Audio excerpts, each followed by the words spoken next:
Across the world, people grow rice differently, depending on their environment.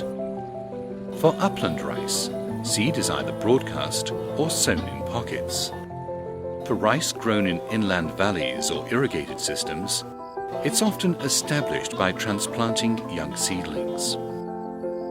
Transplanting rice helps to save seeds. It saves water, and it allows you to select the best seedlings for transplanting. Transplanting also gives the crop a considerable advantage over weeds and makes it easier to weed and manage the crop later on to obtain a good yield.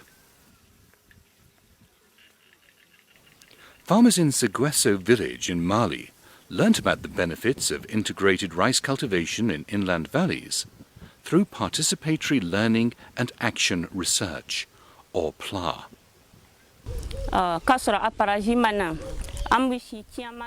Before PLA, we wasted a lot of seed because we didn't know better. We practiced direct seeding. We sowed before the rain started.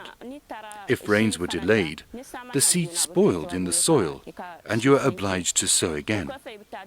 Afterwards, we learned to establish seed beds. We first sow the seed in a seedbed and then transplant the seedlings to the field.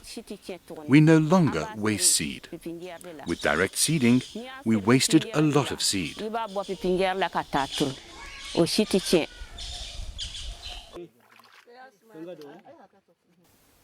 Rice plants from a properly established seedbed can be easily transplanted because a good seedbed produces good quality, strong and straight seedlings with a uniform green color and well-developed roots. Strong seedlings give your crop a good start. Making a good seedbed is not difficult, but there are 6 key principles to consider. These are proper timing, selecting a good location, the size of the seedbed, using quality seed, respecting an appropriate seed density, and properly managing the seed bed. Let's look at these one at a time. We'll show examples of both inland valley rice cultivation and irrigated rice, as the key principles are the same. First of all, when is the right time to prepare your seedbed? Many farmers establish their seedbeds before the first land preparation. This is usually too early, because by the time the field is ready, the seedlings may be too old for transplanting. To give you an example, on the left you see 2-week-old seedlings. When transplanted, these will tiller properly and give a good yield. In the picture on the right, you see seedlings that are too old. They'll produce fewer tillers and give a lower yield. So carefully plan your seedbed and land preparation, as seedlings should not have more than 4 leaves at the time of transplanting. At this stage, seedlings usually are about 2 weeks old. In some regions, because of cold, it may take a little longer. The site or location of the seedbed is the second principle to consider. Above all, seedbeds should be near a water source and not in the shade of a big tree. Also, consider whether it's a safe place, away from thieves and animals. If possible, have your seedbed close to your field. As you know, once the seedlings are uprooted, you have to transplant them as quickly as possible. This will avoid the roots dying out and damaging the plant. Also, take a closer look at the soil. Your seedbed should not be too sandy and retain sufficient moisture. Applying organic matter before sowing will greatly benefit your seedlings. Thirdly, it's important to know what size your seedbed should be. The basic rule is to use 1 meter by 10 meter seedbeds, as these are easy to manage. When seedbeds are too wide, you risk damaging the seedlings when pulling them out. This size also allows you to easily calculate the number of seedbeds needed for your entire rice field, as we'll see later.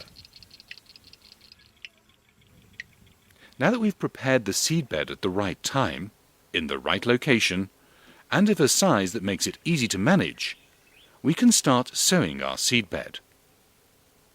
Our fourth key principle is to use quality seed to obtain a good crop.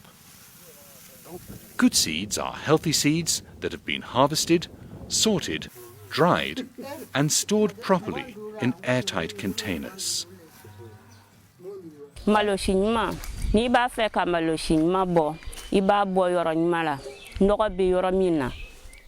To obtain good seed, you need to use rice which has been well developed. The dried seeds are stored in a jar. The inside of the jar is treated with shea butter. If you don't have shea butter, you can use paint.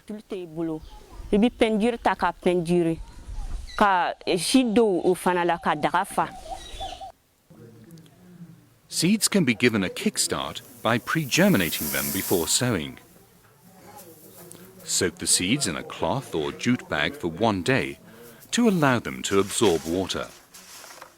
Withdraw the seeds from the water and keep them in a ventilated place until they germinate after 1 to 2 days. Our fifth principle is about applying the right seed density. Farmers in general produce too many seedlings in their seedbeds. By sowing too densely, you waste your money. In fact, you lose money twice. By sowing your seedbed too densely, seedlings may take 6 weeks or longer before they're strong enough to be transplanted. And as you now know, old seedlings do not tiller well, and hence your yield is drastically reduced. It is this sort of information that people need around here. When sowing a certain amount of seed on a given area, the amount may be too much. When seed germinates under such conditions, the seedlings won't be strong because they grow too closely to one another. If you transplant such seedlings, they break easily.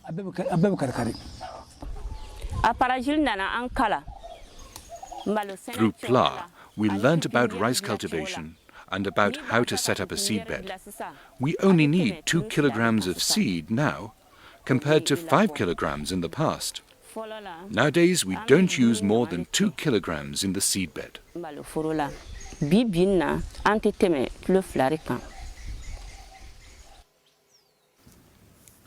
So, how can you calculate the amount of seed needed to transplant your field? The basic rule is simple. For one seedbed of 10 square meters, you need a maximum of 2 kilograms of good quality seed. And with this, you can transplant a surface of 500 square meters.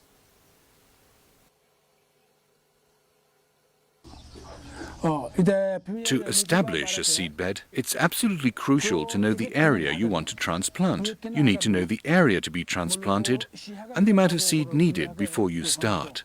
There's a certain amount needed to transplant 1 hectare. If the work is well done, you can transplant 1 hectare with only 30 kilograms of seed. There you are. Now you know the amount of seed needed. Depending on whether the fields are located in the higher parts of the inland valley, in the valley bottom, or in an irrigation scheme, farmers establish and manage their seedbeds differently. Let's take a look at how farmers in Zigueso in Mali manage their seedbeds for plots located in the higher parts of the inland valley. By carefully preparing and leveling the plot, you avoid seeds being washed away by rains to one side of the seedbed. Break up the clods to obtain a fine soil texture and add organic matter. This makes it easier for your seeds to germinate and develop strong roots. Raise the edges to avoid the rains washing away your seed or seedlings. Remember that a low sowing density gives stronger seedlings that can be transplanted at a younger age.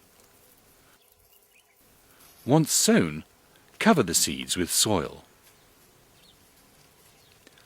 To protect the seed from birds and avoid the seedbed from drying out, build a shelter about 1/2 meter above the seedbed. Some farmers use branches of eucalyptus, as this resists the termite attacks, or sometimes they use stalks of millet. Now that you've finished preparing your seedbed, regularly water the seedbed. In less than a week, the seedlings have become pretty strong, and the shelter can be removed. In the valley bottoms, on the other hand, rainwater runs down the slopes much faster, so carefully consider the following points. When setting out the lines, make sure the long side of your seedbed is perpendicular to the slope.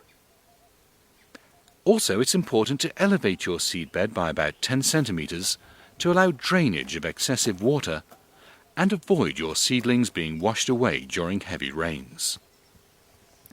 Raising the edges makes water management easier. After sowing the seed at a low density, cover the seeds with soil and add straw to protect them from birds. The straw can be removed after 3 to 4 days.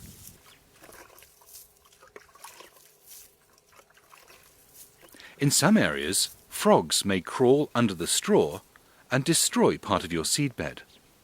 Farmers in Zagweso add a little salt in the ditches around the seedbed to stop the frogs entering their seedbed. In the irrigated zones, the plots for the seedbed are carefully levelled, after which the soil is puddled. A properly levelled plot allows good drainage of the water, which will favour the development of strong roots. After you've drained the water, throw the seeds to properly fix them in the mud of the seedbed. As such, they'll not be washed away by the irrigation water. Some farmers throw handfuls of pulverized cow dung on top of their seed. They notice that by doing so, they not only improve the soil health, but also reduce damage by birds.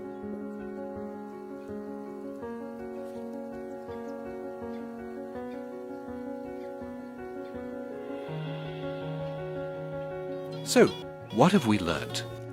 A good seedbed depends on 6 key principles: proper timing, selecting a good location, the size of the seedbed, using quality seed, respecting an appropriate seed density, and properly managing the seedbed.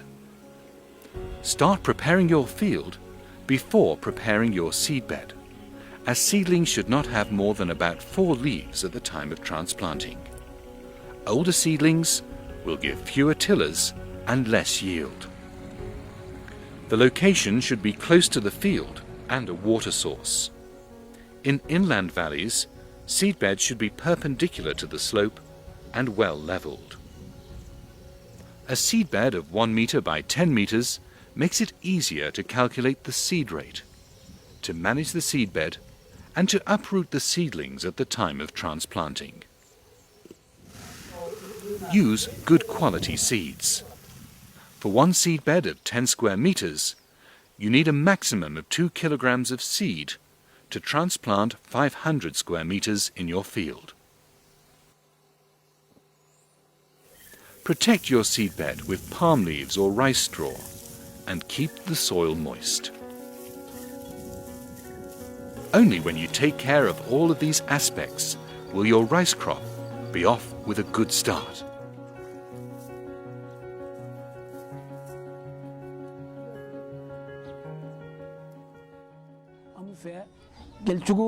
We want to do anything to make sure our people master and understand all of these aspects. Our children who do the work have not received adequate training, and the older people with experience have retired. So these are real challenges. Around here, some young people are leaving the rural areas. This has been going on for a long time. But nowadays our children understand that staying in the village and growing rice and vegetables in the off-season is more profitable than leaving for Bamako or Senegal. This year, in our village alone, about 40 youngsters bought a motorbike with the profits they made in agriculture. Those who've made a fortune outside are very limited. Now we no longer need to sensitize our children and discourage them from leaving. The benefits of the work done in the field are very visible. Those who left now envy those who stayed in the village.